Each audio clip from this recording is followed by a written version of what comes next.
नमस्कार विद्यार्थियों। आज मैं उपस्थित हूँ संस्कृत व्याकरण की प्रक्रिया भाग में यगंत प्रकरण लेकर के। और यगंत जो प्रकरण होता है वह कौन सा प्रकरण होता है जिसमें यंग प्रत्यय आता है, अर्थात यंग प्रत्यय जिसके अंत में होगा उसको कहेंगे हम यगंत। ठीक है, यंग अंत। तो जिसके अंत में यंग प्रत्यय होता है उसको कहते हैं विद्यार्थियों हम यगंत प्रकरण। क्या कहते हैं? यगंत प्रकरण। अब देखिए, जो यगंत है और यगंत में जब आप देखते हैं तो सूत्र आया है एक, धातु रेकाचु हलादेह क्रिया संभिहारे यंग। क्या आया? धातु रेकाचु हलादेह क्रिया संभिहारे यंग। अब देखिए कि धातु एकाचु, इस सूत्र की शर्त क्या है? एक तो क्या होना चाहिए? धातु एकाच होनी चाहिए। अब एकाच का अर्थ आप जानते हैं, एक अच वाली, अर्थात एक स्वर वाली। तो एक अच वाली जो धातु होगी उसको कहेंगे हम एकाच। फिर उसके बाद हलादेह। हलादि किसको कहेंगे आप जानते हैं? जिसके आदि में, जिसके प्रारंभ में क्या हो? हल हो। और फिर तीसरा दिया है क्रिया संविहारे, क्रिया समविहारे।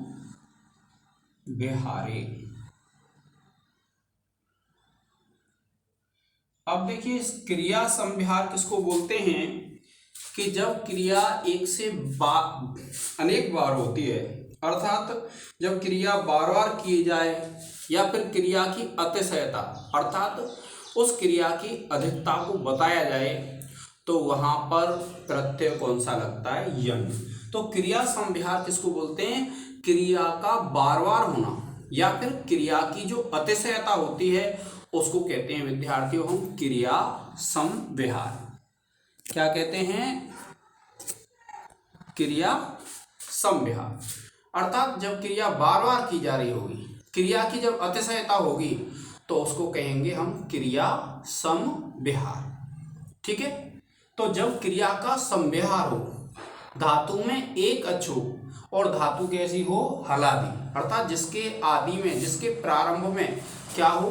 हल हो, वहां पर जो आपका प्रत्यय लगता है वह कौन सा प्रत्यय लगता है विद्यार्थियों? यंग प्रत्यय लगता है।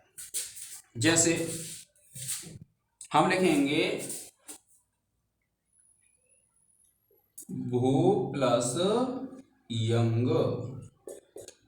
ठीक है, तो देखिए जो भू धातु है इसका जब बार बार द्योतित हो, बार बार होना प्रकट हो, इसलिए भू धातु हलादी है। हलादी क्यों है?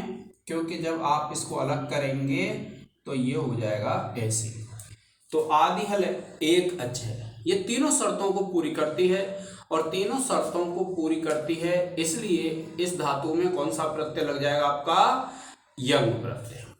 अब देखिए, इसी में जब आप पढ़ते हैं तो एक और प्रत्यय आता है, और प्रत्यय है गुणो यंग लुको। सॉरी, सूत्र है ये गुणो यंग लुको। ये सूत्र है विद्यार्थियों। क्या कहता है ये? यंग या यंग का लुक परे होने पर। क्या कहता है? यंग या यंग का लुक परे होने पर, यंग या यंग का लुक परे होने पर अभ्यास के स्थान पर, अभ्यास के स्थान पर गुण हो जाता है। देखिए, आप जानते हैं कि जब अभ्यास संज्ञा जब द्वित्व हो जाता है तो जो पहला वाला होता है उसकी अभ्यास संज्ञा हो जाती है। तो जिसकी अभ्यास संज्ञा होती है उसका गुण आदेश कर देता है। कौन सा? ये जो प्रत्यय है उसके स्थान पे क्या हो जाएगा? गुण हो जाएगा। आपको ये ध्यान रखना है विद्यार्थी। आप इसका एक स्क्रीनशॉट ले लें और स्क्रीनशॉट लेने के बाद आज ये जो वीडियो है विद्यार्थियों, इसका समापन यहीं पर कर रहा हूँ मैं। आप सभी भाई बहनों से मेरा अनुरोध है कि जो भी मेरे भाई बहन संस्कृत भाषा का अध्ययन कर रहे हैं और संस्कृत भाषा में जिनको कोई भी समस्या आ रही है तो वे मेरा एक टेलीग्राम चैनल है संस्कृत बाय अनिल चौधरी के नाम से, जिसकी लिंक आपको डिस्क्रिप्शन में मिल जाएगी, और मेरा एक यूट्यूब चैनल है जिसको आप अध्ययन कर रहे हैं। तो टेलीग्राम चैनल पर आपकी संपूर्ण जो किताबें मैंने कराई हैं उनके नोट्स और यूट्यूब पर आपको वीडियो प्राप्त हो जाएंगे विद्यार्थियों। फिर भी किसी विद्यार्थी को कोई समस्या आ रही है अध्ययन करने में तो आप मेरे YouTube चैनल पर जो कमेंट्स बॉक्स है उसमें अपनी समस्या को लिख करके बताएं, तो मैं उस समस्या का शीघ्र से शीघ्र समाधान करूंगा। जय हिंद, जय भारत।